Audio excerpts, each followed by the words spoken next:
एक बार गंगा स्नान करने कुछ लोग आए। जैसे ही वो स्नान करने लगे, एक पंडित जी वहाँ पहुँच गए। वो कहने लगे, अरे जजमान, गंगा स्नान कर रहे हो, गंगा जल हाथ में है, कुछ संकल्प करो। उन्होंने अपने मंत्र बोलना शुरू किए और वो जजमान जो थे सोचने लगे, भाई मैंने तो कहा भी नहीं और इन्होंने संकल्प बनाने शुरू कर दिए। खैर कोई बात नहीं, पंडित जी थे, चुपचाप देखते रहे, सुनते रहे।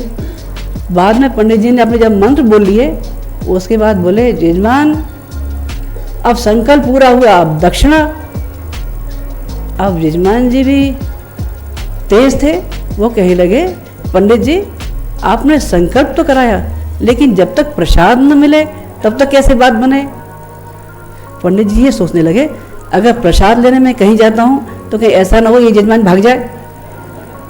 उन्होंने लिया, नीचे मुंह किया, गंगा जी में से बालू उठाई और जजमान के हाथ पर रख दी।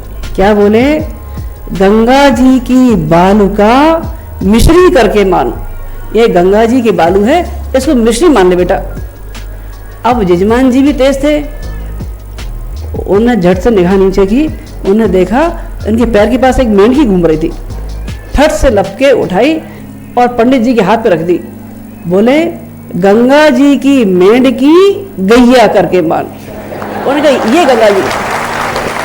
अगर पात्रता न हो तो गुरु और शिष्य दोनों ऐसे ही उपहास के पात्र बन जाते हैं। अगर सामर्थ्य न हो, पात्रता न हो, पात्रता हासिल करने के लिए गुरुदेव ने 3 चरण बताए। किसी भी साधना पथ पर अगर अपने आप को आगे बढ़ाना है, अनुदान पाने हैं, तो उसके 3 चरण है। एक का नाम है उपासना। उपासना पास बैठने को कह देते हैं, लेकिन पास बैठने से हमारे इष्ट, हमारे आराध्य के गुण अगर हमारे अंदर ना आ सके तो बेकार है। अग्नि के पास बैठने से गर्मी खुद ही मिलने लग जाती है, बर्फ के पास बैठने से ठंडक खुद ही मिलने जाती है, और चंदन के पास बैठ के सुगंधी खुद ही मिलने लग जाती है, और मेहंदी पीसने वाले के रंग अपने आप लाल होना शुरू हो जाते हैं। अगर इष्ट के गुणों को अपने अंदर धारण नहीं किया तो, पर ये बिना समर्पण के हो नहीं सकता। समर्पण जितना प्रबल होगा, अनुदान उतने ही बरसते चले जाएंगे।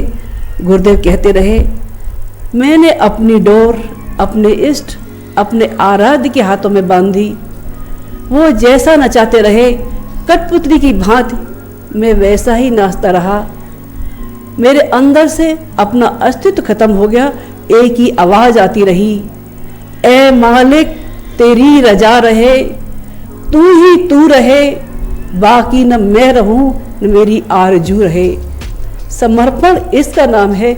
समर्पण सौदेबाजी का नहीं, भगवान हमारी ये मनोकामना पूरी करो, भगवान हमारी ये मनोकामना पूरी करो, नहीं। भगवान ने जो कहा हमने वो पूरा किया कि नहीं किया। एक बार गोपियाँ कृष्ण भगवान से कहने लगी, भगवान ये बांसुरी जिसको आप हरसम लटकाए घूमते रहते हो, क्या खासियत है? हम गोपियाँ आपकी इतनी भक्ति करते हैं, आपका काम करते हैं, लेकिन फिर भी आप इसको होठों से लगाए रखते हैं।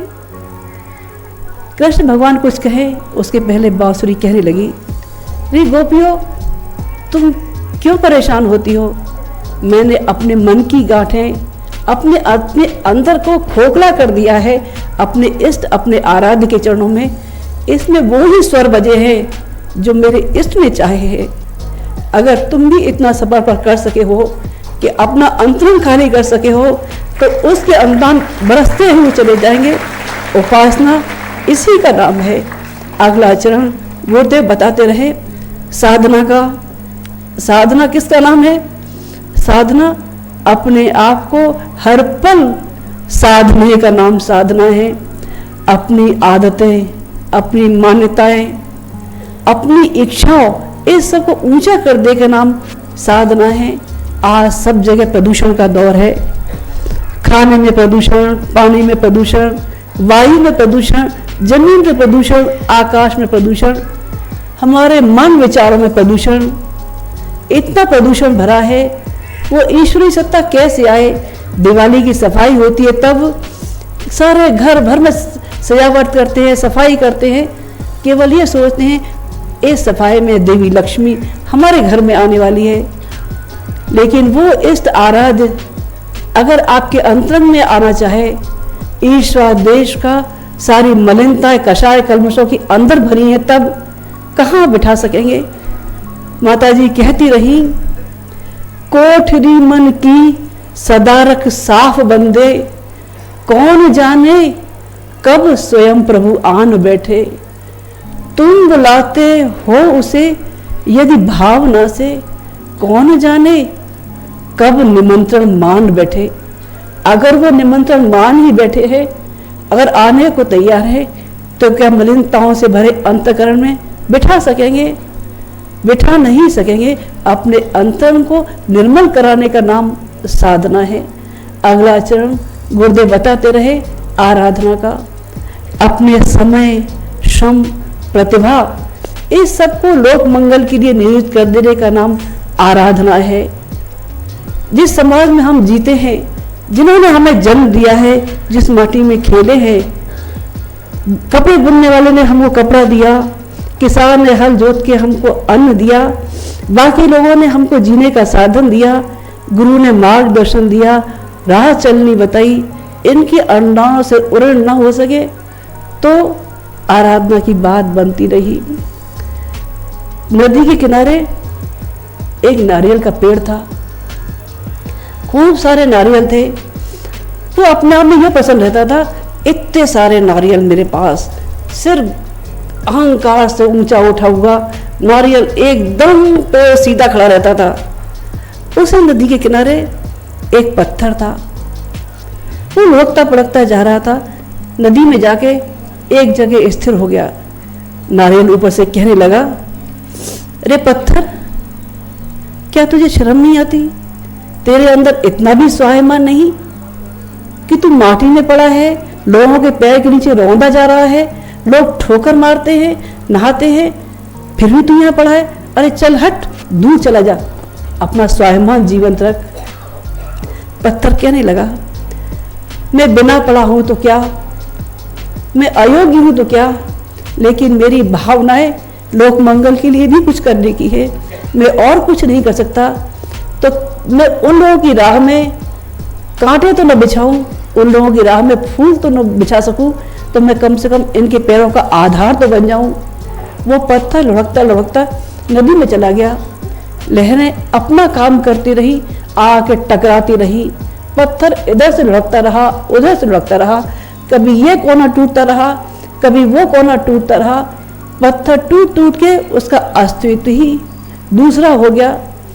एक दिन तेज आंधी आई, ऊपर से नारियल टपाटक टपक पड़े। एक राहगीर ने सोचा, भगवान ने नारियल दिया है, इसको भगवान के मंदिर में रख देना चाहिए।